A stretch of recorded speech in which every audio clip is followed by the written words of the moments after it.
ಇದುವರೆಗೂ ನಾವು ಸಬ್ಸೆಟ್ ಬಗ್ಗೆ ಮಾತಾಡಿದ್ದೀವಿ. ಅದರಲ್ಲಿ ನಾವು ಪ್ರಾಪರ್ ಸಬ್ಸೆಟ್ ಮತ್ತು ಸೂಪರ್ ಸೆಟ್ ಅಂತ ಹೇಳಿ ವಿಷಯಗಳನ್ನ ತಿಳ್ಕೊಬೇಕಾಗುತ್ತೆ. ಏನಪ್ಪ ಅದು ಅಂತ ಹೇಳಿ ಒಂದು ಎಕ್ಸಾಂಪಲ್ ಕೊಟ್ಟು ಶುರು ಮಾಡ್ತೀನಿ.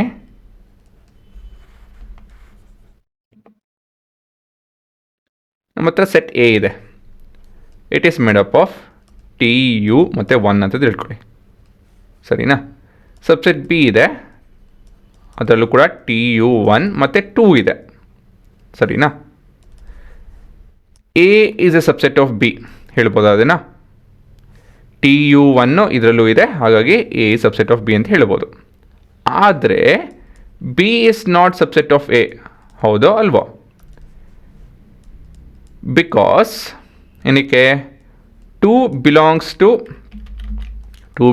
To B and 2 does not belong to A.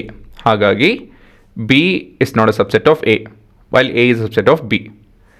ಇದರಲ್ಲಿ ನಾವು ಎನ ನಾವು ಪ್ರಾಪರ್ ಸಬ್ಸೆಟ್ ಅಂತ ಹೇಳಿ ಕರಿತೀವಿ, ಬಿನ ನಾವು ಸೂಪರ್ ಸೆಟ್ ಅಂತ ಹೇಳಿ ಕರಿತೀವಿ, ಸರಿನಾ. ಹಾಂ, ಇಲ್ಲಿ ನೋಡಿ, ಇಲ್ಲಿ ಕ್ಲೀನಾಗಿ ಸಮ್ಮರೈಸ್ ಮಾಡಿದ್ದೀನಿ. ಸೊ ಏನಿದೆ ಇಲ್ಲಿ, let A and B B 2 sets. A is a subset of B while B is not equal to A or A is not equal to B. Then A is called the proper subset of B and B is called the superset of A. ಸರಿನಾ. Superset ಮತ್ತು subset ಏನರ ಜೊತೆ ಅಂತ ಹೇಳಿ ನಾವು mention ಮಾಡಬೇಕು. We can't just tell B is a superset, ಆ ಥರ ಇಲ್ಲ. B is a superset of something. ಏನು ಸಮಥಿಂಗ್ ಅದು? A. A is a proper set of something, B. ಗೊತ್ತಾಯ್ತಾ? A can be a superset for something else. Example ಇಲ್ಲಿ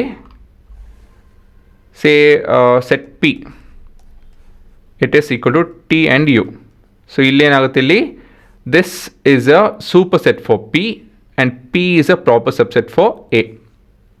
so ಈ ರೀತಿಯಲ್ಲಿ ನಾವು ಡಿಸೈಫರ್ ಮಾಡ್ಬೋದು. ಸೊ ಇದೇ ಅದೇ ಅಂತ ಫಿಕ್ಸ್ ಮಾಡೋದಕ್ಕಾಗಲ್ಲ, ಆಯಿತಾ. ಒಂದೊಂದು ಪ್ರಶ್ನೆಗೂ ನಾವು ಮಾತಾಡಬೇಕಾಗುತ್ತೆ. ಹಾಂ, it's a proper subset for B, it's a superset for A, ಆ ಥರ ಮೆನ್ಷನ್ ಮಾಡಬೇಕಾಗುತ್ತೆ.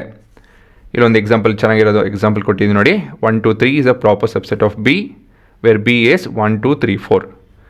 C is not a proper subset of B because 1 2 3 4 is present in both. ಇಲ್ಲಿ C is equal to B, ಹಾಗಾಗಿ therefore C is equal to, therefore ಅಲ್ಲ, C is equal to B, ಸರಿನಾ. ಹಾಂ, pass ಮಾಡಿಕೊಂಡು ಬರ್ಕೊಂಬಿಡಿ.